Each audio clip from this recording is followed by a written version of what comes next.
Ahong itu kan terkenal dengan pukulan yang mematikan. Tapi gue nggak ngeliat lu takut dengan pukulannya itu pada saat lu fight dengan dia. Tidak banyak fighter yang akan mau jual beli pukulan barang Rudy Ahong gitu maksud gue. Tapi lu melakukan itu. Karena di menit keberapa itu gue udah gue cek dan gue dapet pukulan kanan kerasnya dia nyangkut di pipi kiri gue. Di situ gue ngerasa bahwa gue bisa. Masih ketahan nih. Ya gue bisa buat adu pukul sama dia. Karena pada saat pertandingan lu lawan Ahong itu kan lu babat 17 kilo ya? Ya, Itu dalam berapa lama sih sebenarnya? kurang lebih seminggu. Seminggu? 17 kilo? Itu gimana caranya? Ya gue cut insulin sama water gue. Oke. Berarti lu benar-benar literally yang lu makan apa?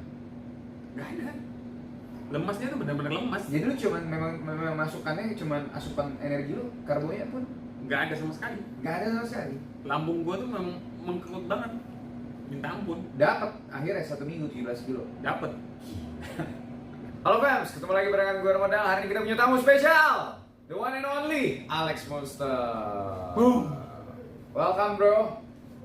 Ini gue happy karena ini adalah orang yang kemarin trending ya kan pada saat fight melawan Ahong dan dia berhasil mengalahkan Ahong, membuktikan diri, menghapus semua keraguan bahwa dia adalah one of the best welterweight in One Pride MMA Indonesia.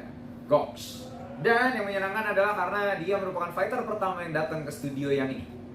Karena biasanya di sini yang sono kan, rata-rata di yang sono yang lama. Nah yang di sini ini yang pertama. Gokil. Apa kabar? Kabar baik, kabar baik. Baik ya, kita tos dulu. Udah vaksin, oke? Habis swab test, aman. Jadi tidak ada masalah, protokol kesehatan kita ikuti semuanya. Tapi sebelum kita lanjut ngobrol, saya tahu dia suka sekali sama yang namanya minuman. Ya, jadi kita tuangkan dulu dia. Ini Wija Soju, ini enak banget ya rasa lecinya. Bro, lu suka dicampur apa enggak? Oh boleh, dengan Boleh dia. ya, dengan bir ya.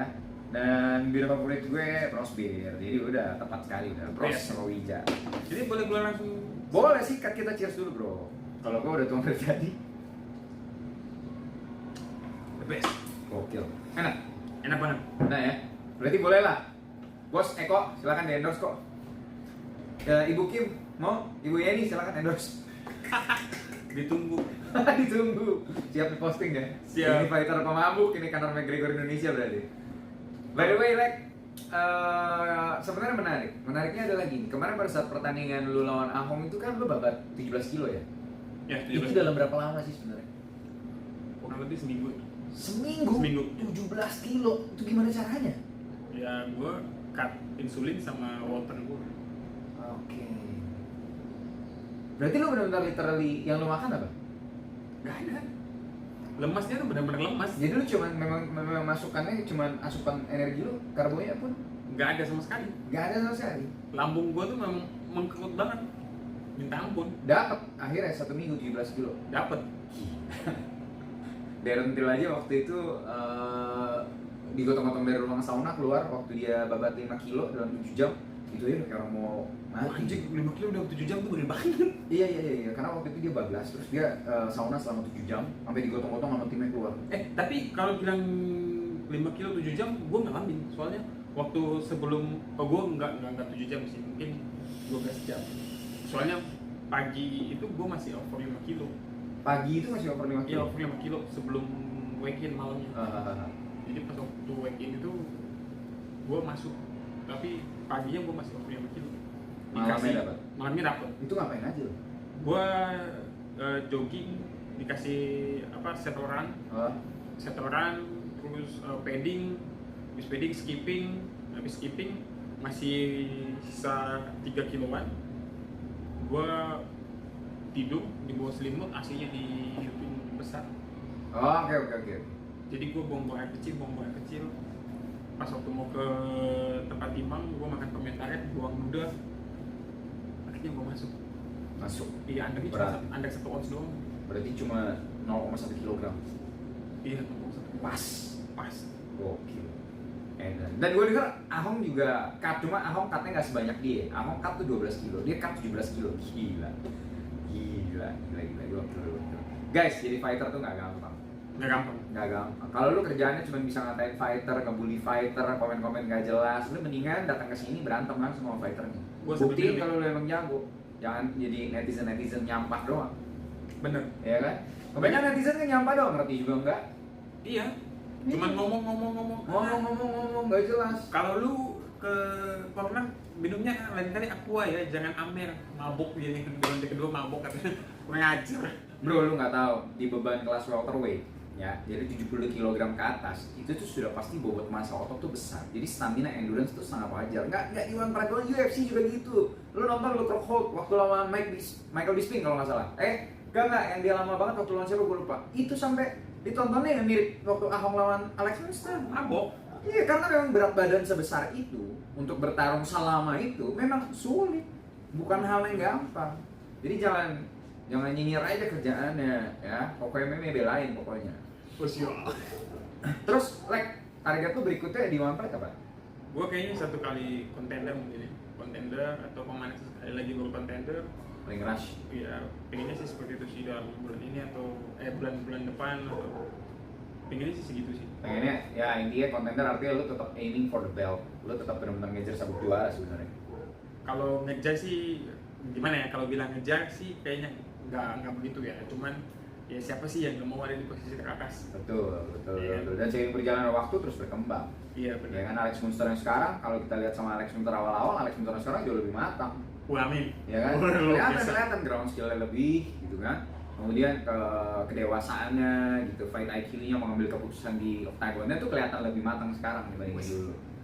Gue sebagai ini ya, sebagai analis lah seolah-olah. Gue jadi malu ya. Gue gitu. Dia berkembang. Terus tapi sebenarnya di balik cerita seorang Alex Munster yang mungkin kita akan lihat di contender fight dan mungkin akan berhadapan dengan champion yang ya mungkin Theo atau mungkin nanti orang lain, karena Theo juga pastinya akan mempertahankan gelar dan kemungkinan katanya mau lawan Windry Patinima. Iya benar, lawan Windry Patinima. Dan Windry juga, menurut lo kalau prediksi Theo lawan Windry gimana menurut lo? Sebagai fighter. Gue nggak ngecilin siapapun ya, cuman gue kalau dari oret-oretan di atas kertas, gue sih kayaknya masih steal sih di Bang Theo. Masih Kalau Theo. gua, ya. Ini maaf nih buat Bang Windry, bukannya ngecilin. Ya, gak masalah lah, we are all friends kok. Iya. Ini kan cuma opinion. Ya ini opini gue sendiri sih, nggak mengecilkan siapa-siapa. Menurut gue sih masih steal kalau menurut gue, karena apa ya, Bang Theo punya wrestling yang bagus. Ya. Windry juga kan dari basic wrestling, tapi satu nilai plusnya Bang Theo adalah mantan juara boxing yang di stand up-nya juga kita Artinya lebih komplit. Iya, lebih komplit. Kurang lebih komplit. Iya. Di boxing semua orang masih menghargai dia. Yes. Ya kan? Yang megang kamera mau minum. Soalnya yang megang kamera YouTuber juga loh. Lagi minta tolong. Luar biasa. Cheers. Tapi ngomong-ngomong, Wija Soju ini luar biasa loh. Enak ya? Enak Bisa banget. aja ntar gue kasih ke bosnya. Enak banget sih, enak banget. Terus yang pengen gue tanya lagi sebenarnya gini, banyak cerita yang orang nggak tahu bahwa ternyata lu tuh bahwa dulu lu besar di keluarga yang sebenarnya bokap lu tidak punya latar belakang yang bisa dibilang berkecukupan yang lebih yang gimana gitu. Lu boleh cerita sedikit nggak sih background tentang kehidupan lu? Gue tuh kalau dibilangin dari sisi ekonomi tuh gue jauh dari ekonomi yang mapan ya. Terus gue tuh bukan dari background seorang fighter yang bukan tuh enggak. Cuman ya papa tuh memang ada sedikit suka dengan bela diri. Tapi dari boxing. Okay. Itu pun karena Elias Pikal dulu juara dunia dari Maluku ya. Iya. Papa orang Ambon dan papa tuh Terinspirasi yang seperti itu. Mau ikut ditinju tapi ya nyalinya mungkin kurang. Ya maaf Pak. Ya kayak gitu ya. Jadi akhirnya ya gue dikasih hukuman jadi seorang petinju, ya gue jalanin sekarang, gue nikmatin gitu hukuman itu. Malah jadi jalan hidup lu juga Iya, sekarang. jadi dunia bela diri gitu. Iya. Jadi gue sekarang ngerasa bahwa bela diri ini sudah kayak napas gue gitu. Iya. Kalau nggak fight kayak nggak bernapas gitu. Oke, itu benar-benar lu menikmati, lu enjoy your job gitu as a Iya, fighter. ini yang gue rasain kayak apa ya? Kayak gue ngejalanin hobi gue dan dibayar. Yes. Lu dapet duit di dunia yang lu cintain, itu adalah hal yang paling menyenangkan untuk dikerjakan. Paling mantap itu. Kayak Betul. Wija Soju ini luar biasa. Gue juga sama sih, gue selalu mengerjakan hal yang gue sukai. Karena at the point, itu adalah kebanggaan, masterpiece, value, ya kan? Benar. Bukan soal uang tapi value-nya. Bener. Dan kalau misalnya kita cerita lagi, lu udah mulai sebenarnya sebagai fighter amatir mulai dari boxing ya? Dari Boxing. umur belasan kan setahu gue? Enggak, gue dari umur 8 tahun. 8 tahun! 8 tahun dia udah fight. Gue udah fight dari umur 8 tahun. Gue mulai latihan dari umur 7 tahun. 7 tahun mau ke 8 tahun sih. Cuman gue mulai benar-benar fight itu di 8 tahun. Oke, di umur 8 tahun. Dan akhirnya itu yang sebenarnya secara tidak langsung membuat lo jadi lo yang hari ini karena lo udah mulai dari awal juga. Iya, banyak orang tuh berpikir gue fightnya letoy, gue fightnya nggak eksplosif kayak orang lain. Ya. Tapi kan setiap orang punya style masing-masing. Iya, tapi gue tuh selalu dalam fight gue selalu berpikir fight itu seperti tanya jawab buat gue. Fight itu seperti interview. Di saat lu lawan menanyakan jab ke gue harus bisa jawab dengan apa? Iya. Kalau gue jawab salah, gue nggak street. Iya. Gue selalu mikirnya seperti itu. Ini kayak main catur. Iya. Itu kayak main catur. Fight tuh kayak main catur. Jadi gue selalu Ada melakukan trap di situ. Lu kalau fight IQ yang bagus. Iya benar. Gue melakukan semua pergerakan itu dengan perhitungan. Gue sadar gue nggak punya power yang keras untuk knockout. Iya, knockout power gue nggak ada, clean punch gue nggak ada. Gue juga sadar kalau ya power gue biasa-biasa aja. Tapi gue meyakinkan diri gue bahwa gue punya teknik yang mumpuni, gue punya feeling dan IQ fight yang mumpuni. Gue harus bisa kontrol diri gue biar semua itu bisa berjalan dengan strategi yang gue harapkan. Jadi gue kayak gitu sih. Ya sederhana ya. Kalau lu ingat pertandingan waktu lawan Ahong di ronde kedua awal, pada saat Ahong capek, yang dia lakukan pertama kali bukan nyeruduk. Pada saat Ahong udah kelihatan sangat exhausted, yang dia lakukan pertama kali adalah low kick ke arah kaki depan Ahong. Itu fight IQ, man. Itu fight IQ. Itu bukan sengaja low kick enggak. Itu pasti dipersiapkan. Gue tau waktu gue lihat dia low kick duluan, wah bagus, ini baru pinter. Itu tuh kita orang tuh yang mungkin mengerti gitu ya. Nah, gue mungkin bukan profesional tapi gue mencintai dunia ini. Gue seorang yang hobi, jadi gue cukup mengerti. Menurut gue low kick itu hal yang sangat smart pada saat memulai ronde 2 itu. Kalau buat gue ya, kenapa gue low kick? Ketika lu hancurkan bangunan yang besar, ketika lu hancurkan dari puncaknya, lu akan punya perlukan waktu yang banyak buat lu hancurkan sampai ke bawah. Betul. Tapi ketika lu hancurkan dari bawah, si bangunannya akan rubuh. Dan satu lagi adalah di saat ronde 2 dimulai, Ahong tuh udah kelihatan capek sebenarnya. Gue sama Ahong hubungan baik, sama dia hubungan baik. Gue sebagai orang netral, gue menganalisa Ahong tuh udah kelihatan exhausted. Tapi fighter lain seharusnya merespon, akan langsung hajar habis. Tapi itu terlalu beresiko. Pada saat dia melakukan low kick di pertama kali, itu adalah asuransi late game. Kalau bahasa orang e-sport, itu adalah asuransi late game. Memperkaya MM istilahnya. Iya kan? Mobile Legends. Memperkaya MM itu lagi farming istilahnya gitu loh. Jadi itu benar-benar asuransi late game. Kita jangan terbawa jangan terbawa nafsu. Yes. Karena kita tahu bahwa lawan juga persiapan. Iya. Kita cek dulu sampai kemana dia punya persiapan. Bener nggak nih? Ya kan? Dia kuat nggak sampai ke late game nanti? Kalau dia nggak kuat ya. Nah terus yang menarik adalah gini, Ahong itu kan terkenal dengan pukulan yang mematikan. Tapi gue nggak ngeliat lu takut dengan pukulannya itu pada saat lu fight dengan dia. Karena apa ya? Gue rasa gue fighter dan gue sadar kalau gue bakalan mabuk pukulan di situ. Gue rasa juga lawan gue bakalan sadar kalau lawan gue juga bakalan mabuk pukulan di situ. Maksud gue tidak banyak fighter yang akan mau jual beli pukulan bareng kalau dia Ahong gitu maksud gue. Tapi lu melakukan itu. Karena di menit keberapa itu gue udah gue cek dan gue dapat pukulan kanan kerasnya dia nyangkut di pipi gue. Di situ gue ngerasa bahwa gue bisa. Masih ketahan nih. Ya gue bisa buat adu pukul sama dia. Oke, itu yang buat lu makanya lu pede jual beli pukulan dan ternyata powernya semakin lama semakin turun. Iya pasti. Karena otot setebal itu ya. Ototnya tebal betul. Otot setebal itu dan stamina-nya VO2 max-nya mungkin kurang. Jadi ya endurance ototnya tuh enggak. Pasti. Semakin besar otot, endurance tuh semakin kecil. Itu udah hukumnya. Jadi kalau lu punya otot yang sangat besar, lu harus benar-benar metode latihan endurance lu harus benar-benar kuat, harus besar gitu. Kalau enggak benar bisa bikin kita. Jadi eksplosifnya tuh enggak seperti di awal-awal ronde. Iya. Di situ yang gue meyakinkan diri gue bisa. Iya. Tapi kemenangan itu menurut gue akan jadi titik balik sebenarnya. Itu pembuktian diri bahwa seorang Nathalex Munster adalah memangnya layak di posisi rankingnya sekarang gitu. Menurut gue gitu ya. Terus yang menarik Windri Patilima lawan Theo ini akan menarik karena Windri itu kemarin membuktikan diri banget pada saat dia menjaga rekornya menang 5 kali belum pernah kalah.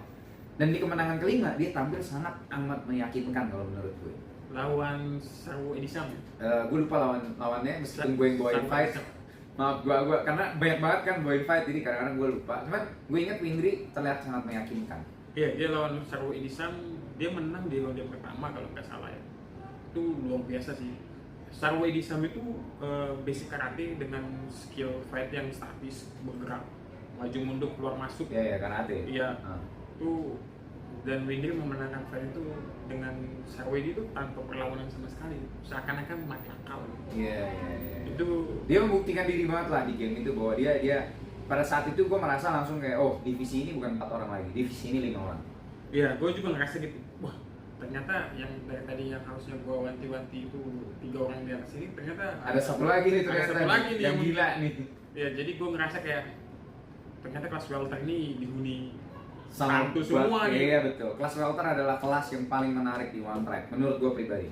My opinion. Sedikit aja lo berkedip, momen KO-nya bahkan kelewatan nih. Yes, betul. Gue tuh ngerasanya sih kayak Gokil. Ini bakal gokil. Nanti Theo Ginting lawan Windri menurut gue bakal gokil dan kemungkinan itu akan digelar di bulan Juni nanti. Jadi ini udah road to a big match gitu. Jadi menurut gue ini keren. Ini bakal gue keren. ngerasa sih kalau fight gue kemarin sama Ahom bisa trending, kayaknya title fight ini juga bakal trending. Ya, Theo Windri juga bisa trending. Gue juga setuju. Tapi yang gue tunggu adalah entrance masuk ke Theo. Gue tunggu banget. Champ Theo itu kalau mikirin entrance, mikirin dia waktu lawan Rudy Ahong itu mengintimidasi Ahong. Iya. Ahong waktu keluar mukanya berbeda, versi gue ya, pendapat gue ya. Karena entrance-nya Theo Ginting waktu itu mirip seperti entrance-nya Darren Till waktu lawan Stephen Thompson. Dan semua supporter di tempat itu nyanyi barengan sama Theo. Itu gila. Itu lawan yang keluar di berikutnya. Pasti ada mental down, pasti. Tapi memang dia tuh, Theo itu dia berpikir, dia tahu bagaimana caranya untuk menang, tidak hanya di atas ring tapi juga dari luar ring, dari preparation dan semua dia matang. dia pintar sih Theo modeling memang, dia. yes. Makanya gue bilang Theo adalah Conor McGregor Indonesia. Kalau gua rasa sih gimana ya, Conor McGregor Indonesia itu bener ya di Theo, tapi kayaknya dia tuh lebih ke apa ya, ke rohnya gitu, ke rohnya si One Pride ini. Sedangkan Ahong ini jiwanya. Gimana ya? Gue tuh One Track butuh keduanya. iya, One Track butuh keduanya. dua-duanya ini sosok yang hidupkan One Pride. Betul. Dan sebenarnya menurut gua M juga kemarin sudah punya potensi ke arah sana. Cuma gua nggak tahu kenapa M belum fight lagi, gua juga nggak tahu. Gue bingung juga sih sama Ya gua juga belum tahu. Tapi ya at the end, ya kita lihat nanti mungkin Windri lawan Theo akan menjadi pertarungan yang menarik. Kalian don't miss it. Dan yang pasti gue thank you banget juga buat Alex Monster yang udah mau main-main ke studio ini, studio kecilnya Koko MMA. Tadi sudah mau main-main ke camp di tempat gue, Sport Packers Legacy, di training. Thank you banget brother, sukses terus. Dan Amin. pertanyaan terakhir buat lo, di divisi lo saat ini siapa yang paling kepengen lo lawan berikutnya? Next fight. Kalau ditanya soal itu, gue selalu di setiap podcastnya orang gue selalu bilang Syarif Saifuddin. Tapi gue lihat di ranking ternyata Syarif Saifuddin itu jauh banget. Terus ya usia juga sudah tua ya. Kalau gue rasa sih ini bukan gue sombong, bukan gue sombong. Sih kayaknya kalau untuk fight sama Syarif Saifuddin apa sih mau gue buktiin? Iya betul, lo harus membuktikan diri lo lagi dengan orang yang ranknya lagi tinggi. Iya benar.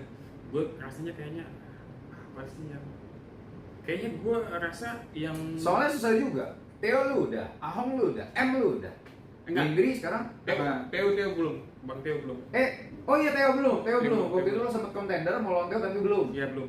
Jadi yang gue sudah M, Alwin sudah. Kayaknya sih yang baru menang kemarin sih, si Ahmadi yang baru menang Paramaya. Iya. Ahmadi Paramaya. Iya.